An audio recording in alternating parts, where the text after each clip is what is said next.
bending over him with a damp cloth. "What you doing?" he said. I said he was sweating and I was going to wipe the sweat off his face. He asked me what time it was and I said 2:20. He nearly went through the roof. "I'll be late for the meeting," he shouted, and jumped up, grabbed his cap and coat and was out of the door before you could say Jack Robinson, without even looking in the mirror. I looked out of the window and saw him rushing out of our gate. Mrs. Callahan was coming down the street and she gave him a funny look. But he just rushed past and disappeared, heading for Stan Cole's shed. I wasn't looking forward to him coming back in again. When he did come in, you should have heard him. You know your dad doesn't swear in the house and would never swear in front of women, but he's putting that dictionary to good use. That was yesterday. Today, he's seen me writing this letter, so as per usual, he's asked for a PS.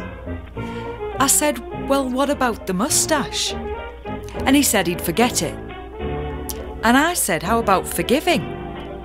And he said he knew people who said they would forgive somebody, but then they keep remembering and getting worked up about it. So where does forgiving end and forgetting begin? Your ever-loving mum. P.S. Borough 5, Leeds 0. Camsell scored 4. He only grumbled when they tried bobbing his brush.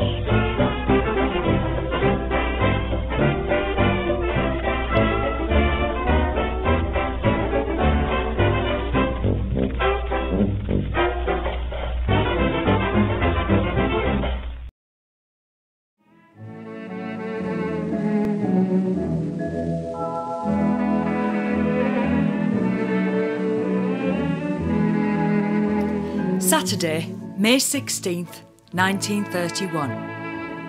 Dear Bob, our Jimmy's just been in with one of his jokes. "Ma'am, who's the only Middlesbrough international to score for England in his bare feet?" I racked my brains. I gave in. Jack Hatfield.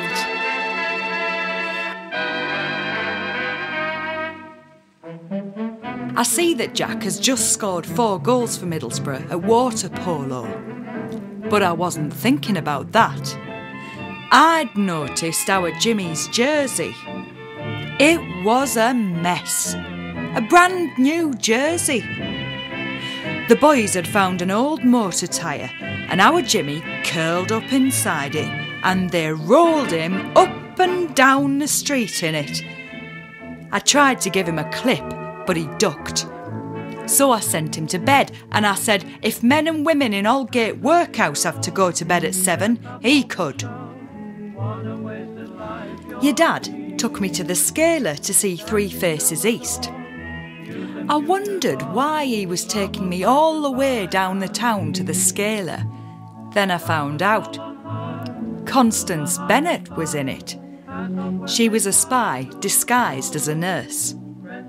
I don't know who your dad's disguised as, but he gives me some good laughs.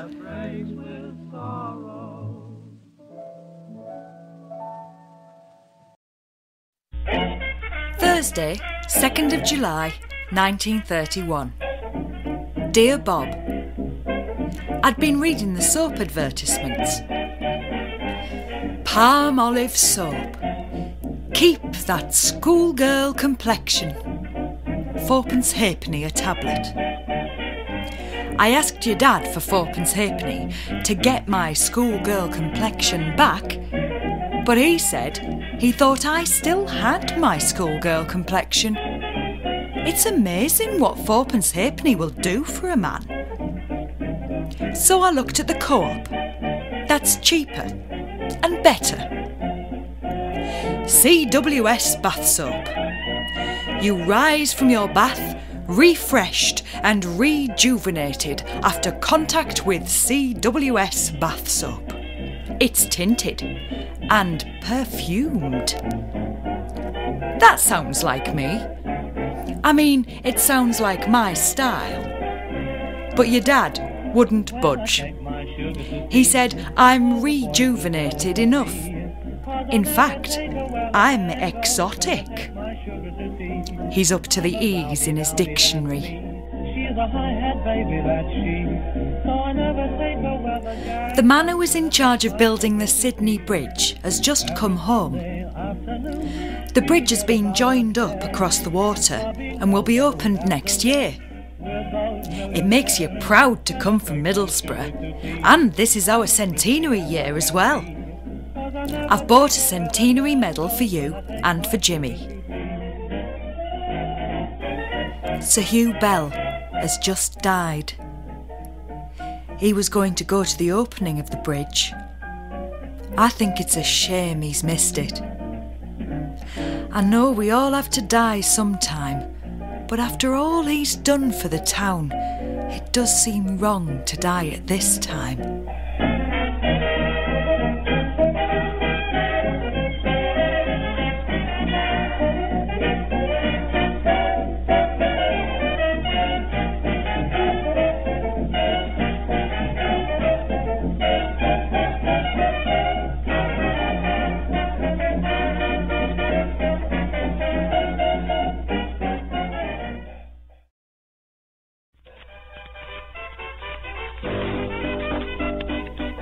Thursday, 10th of September, 1931.